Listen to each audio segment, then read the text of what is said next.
அடுத்து மானசா என்ற நேர் எழுதியிருக்கிறாங்க. டாக்டர், என்னுடைய பேர் மானசா, பெங்களூர்லேருந்து எழுதுகிறேன். பிராண்டட் பேண்டிஸ் போட்டுக்கொள்வது நல்லதா? அதற்கான காரணங்கள், அதை பற்றி விளக்கங்கள் தேவைன்னு கேட்டிருக்காங்க. ஸோ பொதுவாக மானசா, ஒரு பெண்களுடைய உள்ளாடைகள் காட்டனில் யூஸ் பண்ணுறது நல்லது. இந்த பிராண்டடில் என்ன வகையான மெட்டீரியல் என்பது ரொம்ப முக்கியமான ஒன்று. பெண்களுக்கான பெண் உள்ளாடைகள் காட்டனில் போடுவதனால பலவிதமான நன்மைகள் உண்டு. இதே சிந்தட்டிக்கில் போடும்பொழுது வேர்வையோட அப்சார்ப்ஷன், அந்த பெண் உறுப்பில் ஏற்படுற செக்ரீஷன்ஸ், அந்த செக்ரீஷன்ஸ் எல்லாம் ப்ராப்பரான அப்சார்ப்ஷன், இவற்றை சீராக செய்வது ஒரு காட்டன். அது தவிர இந்த சிந்தட்டிக்கில் இருக்கிற சில கெமிக்கல்ஸ் எப்பொழுதுமே பெண் உறுப்புகளில் உள்ள தோல்களை பாதிப்பு ஏற்படலாம்.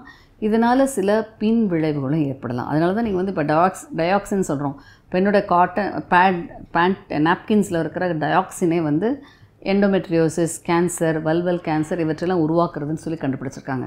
ஸோ பொதுவாக உள்ளாடைகள் அணிகிற பெண்கள் காட்டனில் யூஸ் பண்ணுறது நல்லது. இந்த காட்டன் மூலமாக அதனோட ஈரத்தன்மையை உரிய முடியும், ஃபங்கல் இன்ஃபெக்ஷன்ஸ் வராமல் தடுக்க முடியும்.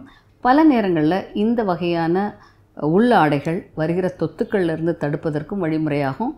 பல நேரங்களில் தொத்துக்கள் பரவுவது, ஒரு இடத்துல ஒரு இன்ஃபெக்ஷன் தான் அது பரவுவது, சிந்தட்டிக் போட்டிங்கன்னா ஈஸியாக பரவிடும். இதுவே ஒரு காட்டன் போடும்பொழுது அதை தடுப்பதற்கும் இது ஒரு வழிமுறையாக உண்டு. கண்டிப்பாக இதனால் வர்ற கெமிக்கல் அலர்ஜி, கெமிக்கல் ரியாக்ஷன்ஸ் இவற்றிலிருந்தும் பாதுகாப்பு காட்டன் மட்டுமே தரக்கூடியது.